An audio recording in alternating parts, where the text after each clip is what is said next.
everyone. Today we are going to talk on the essay In Praise of the Humble Comma, written by Siddhartha P.Ko Raghavan Iyer. Before moving on to P.Ko Iyer, let us actually talk about the essay as such.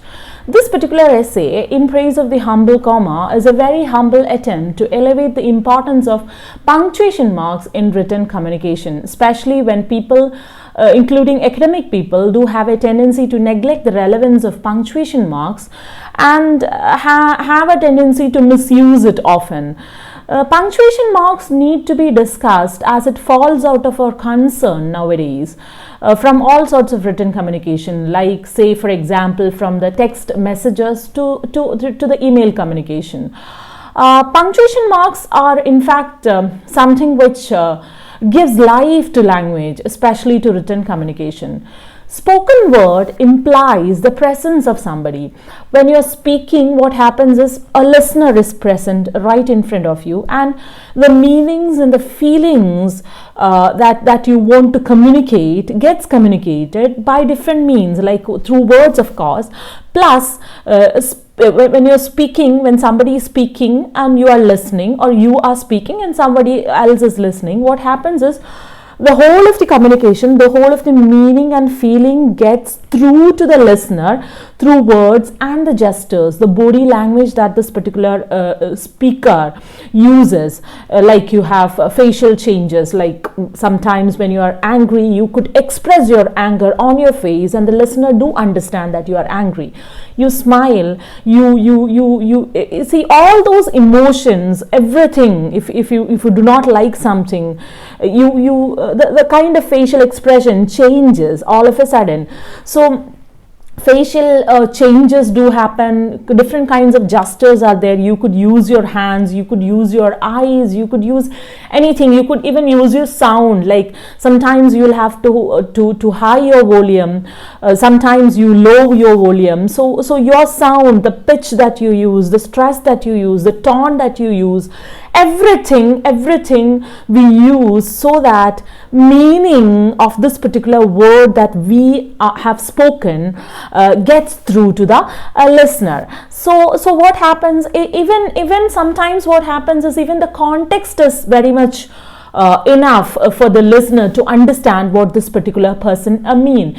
The listener could of course place this particular conversation in a particular context and would be able to read it, able to understand the meaning of that particular speech or that particular conversation for that matter. But written communication is not like that. Written communication is very much different. When spoken communication, spoken word implies the presence of somebody, written communication, written word implies absence. So what happens in written communication is that you do not have P.Ko Iyer coming in and standing before you and saying all these things. Instead, what happens is you just have this written word and you need to understand what P.Ko Iyer has meant, or what anybody for that matter, if you're reading a novel, if you're reading a short story, if you're reading anything, any essay or anything for that, a letter for that matter. So what happens is in written communication, because we do not have that physical presence of somebody, because if person that is speaking is of course absent, and you are dealing with, you're talking with, you are actively engaging with words alone, so we would not be able to get the real meaning of what the writer has intended, lest we have some means to do so, lest we have some means to understand written communication. Say for example, I'll just give you an example of one particular sentence. I'll just read it out. It's there. You can of course read it out. Dear Jack, I want a man who knows what love is all about. You are generous, kind, thoughtful. People who are not like you admit to being useless and inferior. You have ruined me for other men. I yearn for you. I have no feelings whatsoever when we are apart. I can be forever happy. Will you let me be yours? Question mark. So what do you read in this particular sentence? See, I have taken this sentence from Liontress's book Eats, Shoots and Leaves, which is a best-selling book on the importance of punctuation marks, which is of course a great book for you to read if you want to know the basics of punctuation marks. See, the book actually is of course takes you along a journey. It's a kind of a journey to the most important actually the life of written language, which is punctuation marks, and through various sorts of examples which makes you laugh and cry at the same time. You do get lots and lots of examples which Liontress uses in this particular book.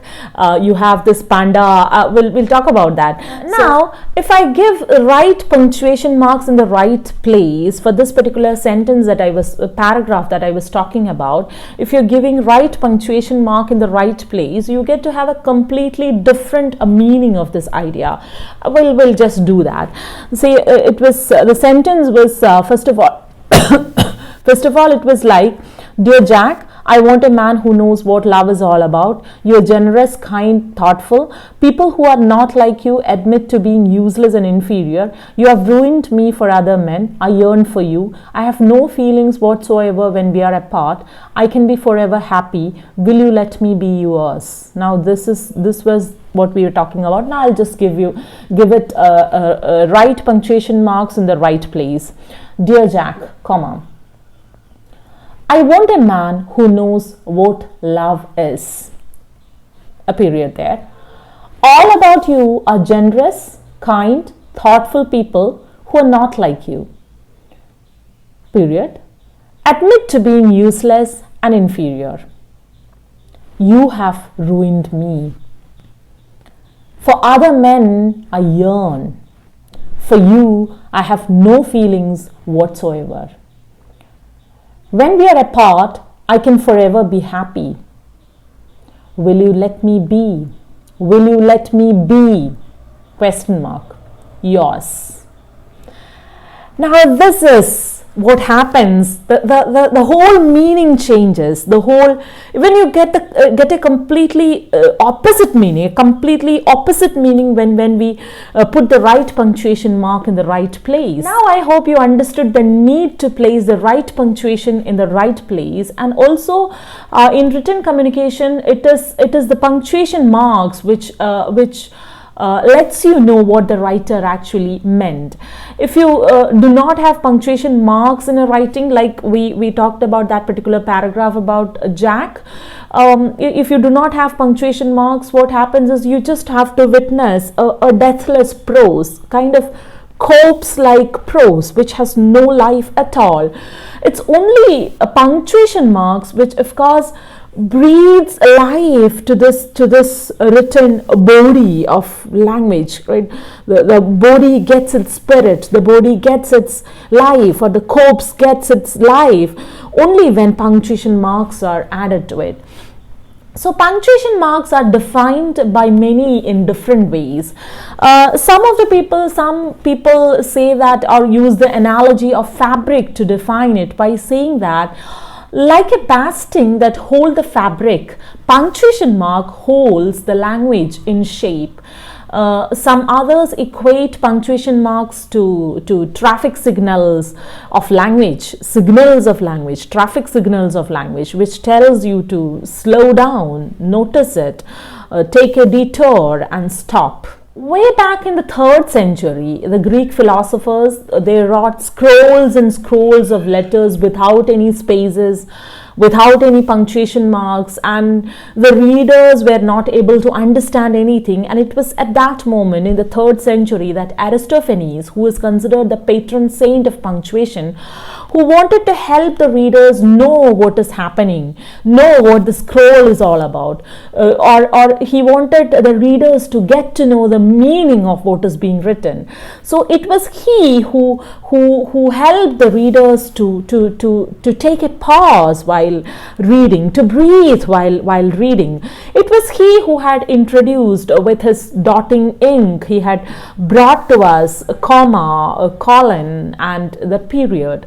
Now, first of all, a colon, a period, comma, all these things were all about pausing, all about taking breath while reading.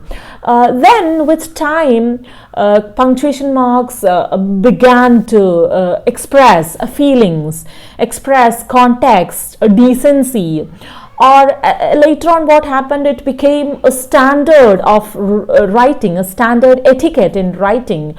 And you do have of course this the standard is of course Eurocentric, and with postcolonialism and postmodernism we do have writers destructuring and deconstructing language itself, and we do have writers who deconstruct the use of punctuation marks, capitalization, etc., to express their ideologies. Of course, when you do that, it is very much political, to express their own ideologies, to speak against the Eurocentric notions of decency and standardization. That was a sort of an introduction to punctuation marks. Pico Iyer, in this particular essay, In Praise of the Humble Comma, is trying to let us know the importance of punctuation marks in our life, in our communication, in our written communication. Now moving on to Siddharth Iyer, Siddharth Pico Raghavan Iyer. He was a British-born essayist, novelist and a travel writer. He was of course the son of Indian parents, and his name is a combination of Buddha's name Siddhartha and the Italian philosopher Pico della Mirandola. And he became a teaching fellow at Harvard in 1980, and he received an honorary doctorate in humane letters. Since 1982, he has been a full-time writer. He had published 15 plus books, and which has been translated into almost 23 languages, and he writes about different subjects. Ranging from Dalai Lama to globalism, Cuban Revolution to Islamic mysticism kind of thing. He traveled widely, and travel emerges as a key theme in his writing. His major works are A Video Night in Kathmandu, The Lady and the Monk, The Global Soul, The Open Road, and The Art of Stillness. He has also written lots and lots of articles, like 100 articles a year for the Time magazine, the New York Times, the New York Review of Books, the Financial Times, etc. And his 4 TED Talks for TED have received more than 10 million views so far. Pico Iyer begins this particular essay, In Praise of the Humble Comma, by equating comma to God, or who breathes life to a sentence. He says, add a comma and you have a resting place. You pause, you breathe, you think. People do have a tendency to discard comma. They do not respect it. They take it as a sort of a slip of something, a pedantic, or just a trace on the edge of the consciousness, or a sort of smudge on the page. But comma, Pico Iyer says, gives breath to a sentence. It guides, it acknowledges with a sweet tea in the hand. By talking about the importance of comma, Pico Iyer moves on to describe what punctuation marks are all about, the importance of punctuation marks as a whole. He says that punctuation keeps up the law and order. They are like road signs placed on the highway of our communication. It provides us with directions, tells you where to go and where not to go. It controls your speed. It prevents clauses and phrases getting bumped into each other, crashing into each other, or it avoids head-on collisions. Period, which is the granddaddy of punctuation, has a sort of a finality to it. It's like the red light signal on the traffic signal. You have the red light. It tells you, please don't mess around, just stop. That is what period tells you, just stop. It is very stern and unswayable. But comma is a sort of a flashing yellow light which tells you to slow down, to pause.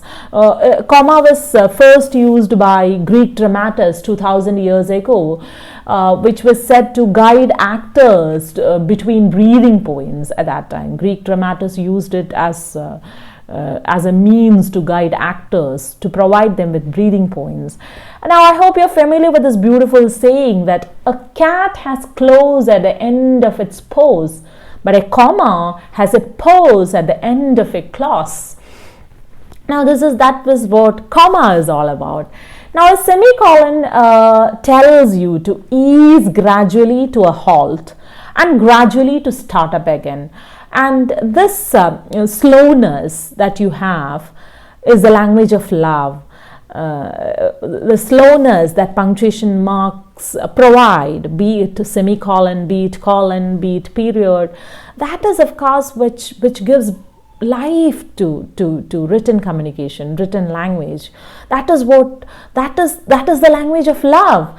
Hastiness results, of course, in haughtiness. Different people use punctuation marks differently. A sensitive stickler to rules, say for example school teachers, do have a tendency to exalt punctuation marks because they want to explain things, they want to pause and explain things with ease. Whereas lovers, they do not want any sort of separation between them, even in the form of a punctuation mark. So they do have a tendency to defy punctuation marks, and as your text says, we love each other and belong to each other, let's don't ever hurt each other, Nicole, let's don't ever hurt each other. So they don't want comma because lovers feel that comma separates. But what I would say is, they would of course want punctuation marks if the sentence be like, now I must go on and get on my lover, which would of course bring about a breakup if a comma does not come in between, which would go like, if there is a comma, it would go like, now I must go and get on my lover. So comma unites, and without comma you can of course have a breakup party. So maybe that your text says, H.W. Fowler says, comma separates the inseparables. That may not be true. At least that is what I think. You need to use comma because comma does not separate, it unites. Really, it unites. So punctuation, according to Pico Iyer, is a civic probe which holds the language together, and through it, it holds a society together. It unites a society. It sets it upright. A run-on sentence, that is any sentence without punctuation marks, would be like a sink piled high with dirty dishes. Punctuation tells you what the person is like, what the society is like, what their ideologies are like. Punctuation marks were very much wanted in a Victorian society, which was kind of very moral, decent. They wanted so much of propriety, and they considered punctuation marks as their first property in writing. But when modernists came, modernists threw off that decency, the wearing of the corset, which confines the body of the Victorian women. And through the character of Molly Bloom in James Joyce's Ulysses, the 36 page of unbridled and unperioded, which the thoughts which were officially censored, the words which were officially censored, that was let free, that came in loose and flowing, and he actually did not feel the need to use punctuation marks as a corset, like punctuation marks which was equated to the corset, which shapes the body, which shapes the writing as such. This describes, this particular Molly Bloom's 36 page thoughts describes, or James Joyce had to let her mind free, the woman's mind, which was so very dangerous to be confined or shaped by any sort of punctuation marks, like a corset which shapes a woman's body. Punctuation marks shapes language. So Molly Bloom had to be let free. So he did not make the use of punctuation marks there to shape her. Joyce had to let her free, let the woman's mind free, leave the floodgates open, and let the dark, turgid flow have its will, and thus opening up sort of a sexual revolution through Molly. So punctuation marks could be avoided in a very political way, in the sense, if you want to express an ideology, if you want to express a political ideology, any ideology that you want to, you can avoid punctuation marks. If you discard a punctuation marks, it can be for political, it can be for ideological reason, it can as well be for aesthetic reason, as you see, of course, in E. Cummings, who writes poems in small letters. Punctuation is a signature of cultures. The Spaniards, they by the use of the doubled exclamations and question marks, they expressed their hot-blooded passion and urgency. And the Chinese, the Chinese nature of impassive and inscrutable nature, their impassive and inscrutable nature is well expressed through the omission of directions from their ideograms. Likewise, the commotions, the riotous nature, the nature of the communist societies are well expressed through the use of exclamation marks, question marks, capital letters, italics, and even there are states where capital letters are very much reserved for ministries, for subcommittees, for secretaries, and so on. But if we keep apart this cultural aspect, punctuation marks are more than that. Punctuation marks are music, are like music in our minds. It gets our thoughts to the rhythm of our hearts. Now, punctuation marks are the only reliable way of communicating meaning, which herds words together. It keeps other words apart, unites one group of words and keeps apart other group of words. Punctuation tells you how to read. In a way, musical notation tells a musician how to play. It tells you when to rest, when to raise your voice. It tells you that meaning lies not only in units but in pauses as well. There is this pacing and phrasing. It's like you wink, you bat your eye, you lower and raise your voice, you blush. It adjusts the tone, the color, the volume till the whole of the communication, the written communication, becomes balanced, becomes perfect. Punctuation gives us human voice. How your tone would be when there is a question mark or when there is an exclamation mark. The difference between the humble, the parents, your text says, the parents, the difference between the humble, do not do that, and the angry, don't do that by the parents. Apostrophe bringing about the change, and the change which happens when you put something in an inverted comma. We said in quote, kind of, when you put especially a word like faith, when you put it in inverted comma, what happens? The change it brings. And how an exclamation mark would in to be or not to be would make Hamlet assertive enough than a gloomy Dane who couldn't actually kill his enemy. If an exclamation mark would be there, he would have become more assertive enough to kill him, to kill his enemy. And how a comma in God Save the Queen, and again in Hamlet, would save the queen, and when it is comma-less, it would kill the queen. Punctuation marks can ornament a write-up. It's like wearing a necklace which would provide an additional elegance to the sentence. Usually literature make use of punctuation for ornamentation as well. Now it's like the soft sound of running water complementing a very beautiful landscape. Your text gives us an example, or Pico Iyer gives us an example of V.S. Naipaul. He was a middle-aged man, comma, with glasses. It makes the sentence very subtle, and it gives this particular sentence an additional meaning. Pico Iyer ends this particular essay by saying that it is the lover who cares for small things, and in love, smallest things matter a lot.